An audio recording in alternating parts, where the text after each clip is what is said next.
you're exhausted. Not from working too hard, but from constantly judging everything, your job, your relationships, even your morning coffee. You've been trained to label, this is good, this is bad, this is success, this is failure. But what if the very act of labeling is what drains you? What if the line you draw between beautiful and ugly is the source of your suffering? Step back from the edge of judgment. There's another way. To understand this teaching, you must first meet the man behind it. Laozi lived in ancient China around the 6th century BCE, a time of warring states, political intrigue, and philosophical turmoil. Confucius was teaching order and ritual, while others argued for harsh laws and rewards. But Laozi, keeper of the imperial archives, saw something deeper. He watched rulers try to force goodness onto the world, and he saw how their efforts created the very chaos they sought to avoid. In his view, the more you name and define virtue, the more you invite its opposite. The Tao Te Ching was his response, a whisper of wisdom in a world shouting for control. He wrote 81 short chapters, each a seed of stillness. Chapter 2 is perhaps the most radical. It challenges the very foundation of how you see reality. Imagine a time when philosophers debated endlessly about what is right and wrong, good and evil. They built elaborate systems of ethics, but Laozi quietly observed that these systems only deepened conflict. Why? Because every definition of good casts a shadow of bad. The more you try to grasp one, the more the other slips into existence. Laozi's genius was to step outside the game entirely. He didn't offer a new definition of good, he asked you to question the act of defining itself. This is not relativism, it's a profound insight into the nature of mind. Your mind craves categories, but reality flows without them. The Tao Te Ching is an invitation to stop drawing lines and start swimming in the river of what is. Now, let the words themselves settle in your mind. Listen to the original Chinese, then its English echo. Feel the rhythm, the silence between the characters. Translation: when everyone knows beauty as beautiful, ugliness arises. When everyone knows good as good, evil arises. Therefore, being and non-being produce each other, difficult and easy complete each other, long and short contrast each other, high and low distinguish each other, sound and voice harmonize each other, front and back follow each other. Thus, the sage acts without effort and teaches without words. He lets all things arise without claiming them, does without expecting, accomplishes without dwelling. Because he does not dwell, he never departs. Notice how the Chinese text has a poetic cadence, each pair of opposites is linked by a verb that suggests mutual creation. This is not about opposition but about interdependence. The characters themselves dance together, showing that life is a web of relationships, not a battlefield of opposites. In a small village at the foot of a misty mountain, there lived a potter named Shen. His hands were gnarled, his eyes deep like wells. He made bowls that everyone called perfect, flawless curves, even glazes, colors that seemed to hold the sunset. One day, a young apprentice asked him, "Master, how do you make such beautiful bowls?" Shen smiled and said, "I don't make them beautiful. I just let the clay be what it is." The apprentice was confused. "But you shape it, you fire it, you glaze it. Surely you create the beauty." Shen picked up a lump of clay and placed it on the wheel. "Watch," he said. He began to spin the wheel, his hands barely touching the clay. The clay rose and fell, wobbled and steadied. When he stopped, the bowl was lopsided, rough at the rim. "This is ugly," the apprentice said. Shen laughed. "You see ugliness because you have a name for beauty. But this bowl holds water as well as any. It is what it is. It does not know it is ugly. Only you know that." He placed the bowl on a shelf next to the perfect ones. "Tomorrow," he said, "you will see them differently." The next morning, the apprentice looked at the shelf. The lopsided bowl seemed to smile at him. The perfect one seemed stiff, lifeless. He understood then, beauty and ugliness are like two sides of a coin, without one, the other cannot exist. And the master's skill was not in creating beauty, but in not clinging to it. Let's sit with this story for a moment. The apprentice's initial reaction is so human, he immediately categorizes the bowl as ugly. But what changed overnight?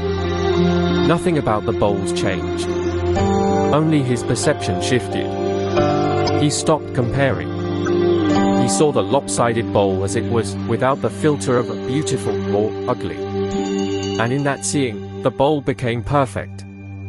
This is the heart of Chapter 2. When you drop the labels, you see things as they truly are, not as you judge them to be. The potter's mastery was not in technique but in non-attachment. He didn't try to make a beautiful bowl, he simply worked with the clay, and beauty emerged naturally. When the result was lopsided, he didn't reject it. He accepted it. And in that acceptance, even imperfection became whole. Let's peel back the layers of this chapter, phrase by phrase. First, when everyone knows beauty is beautiful, ugliness arises. This is not a warning against aesthetics. It's a revelation about the mind. The moment you label something as beautiful, you have already created a category for ugliness. You cannot have one without the other. They are twins. In modern terms, think of your social media feed. You see a photo of a friend's vacation, perfect beaches, glowing sunsets. You feel envy. But that envy only exists because you decided that your own rainy Tuesday is less than. The label, beautiful vacation, creates the possibility of a my boring life. Laozi says, stop labeling. Let experience be raw. Second, being and non-being produce each other. This is the heart of Taoist metaphysics. Nothing exists in isolation. The cup's emptiness makes it useful.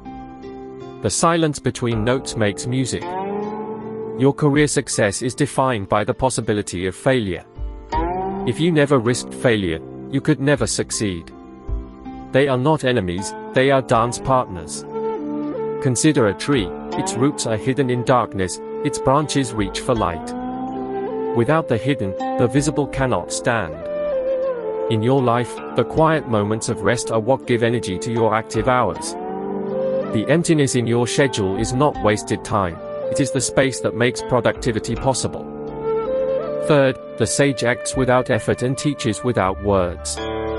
This is Wu Wei, not doing nothing, but doing without forcing. Imagine a river flowing around a rock. It doesn't struggle, it simply moves. The sage doesn't impose his will on the world. He responds, adapts, and lets things unfold. In your life, this might mean not micromanaging your team, not forcing a conversation, not grasping for outcomes. It's the art of allowing. Wu Wei is often misunderstood as passivity, but it's actually a highly active state of alignment. When you're in flow, actions happen effortlessly. Think of a musician lost in improvisation, or a dancer moving without thought. That is Wu Wei. Fourth, he accomplishes without dwelling. Because he does not dwell, he never departs. This is the paradox. By not clinging to achievements, they become permanent. Think of the greatest leaders or artists, they are remembered not for their titles, but for their impact. A mother who raises her child with love doesn't say, I raised you, so you owe me. She lets go, and the love remains. Dwelling creates separation, letting go creates presence. If you cling to your success, you live in fear of losing it. But if you accomplish and then release, you remain free. The sage's actions are like footprints on water, they leave no trace, yet they change the flow forever. Centuries later, a Zen master named Sengai was asked by a samurai, what is the difference between heaven and hell? Sengai replied, you are a rude, ignorant brute. The samurai, enraged, drew his sword. I'll kill you, he shouted. Sengai calmly said, that is hell. The samurai froze, then sheathed his sword and bowed. And that, said Sengai, is heaven. In this moment, the samurai experienced the truth of Chapter 2. Hell and heaven are not places, they are states created by your judgments. The samurai's anger arose from labeling the master's words as insult. The peace came from releasing that label. The same event, two different realities. This is the power of seeing beyond duality. Let's reflect on this deeply. The samurai's initial reaction was automatic. Someone called him a brute, so he must defend his honor. That reaction was conditioned by his society, his training, his ego. But in the pause, the moment of recognition, he saw that the label insult was a creation of his own mind. The master's words were just sounds. The meaning he attached to them was what caused his suffering. When he let go of that meaning, heaven opened. This is not about passivity, it's about radical responsibility. You are not a victim of events, you are the one who names them. And you can choose to stop naming. The next time someone criticizes you, pause. Ask yourself, is this really an attack, or is it just words? The answer will set you free. How does this help you on Monday morning? 3 concrete scenarios. 1. At work, you're given a project that seems impossible. Instead of labeling it stressful or bad, see it as a dance of difficulty and ease. Focus on the next step, not the mountain. By not resisting, you find flow. Remember that difficulty and ease arise together. The project is only hard because you compare it to easier tasks. But what if you stopped comparing? What if you just worked, moment by moment, without judging? You might find that the impossible becomes possible, not because the task changed, but because your mind stopped fighting it. 2. In a relationship, you feel hurt by a partner's words. Before you react, pause. Their insult is only an insult because you name it so.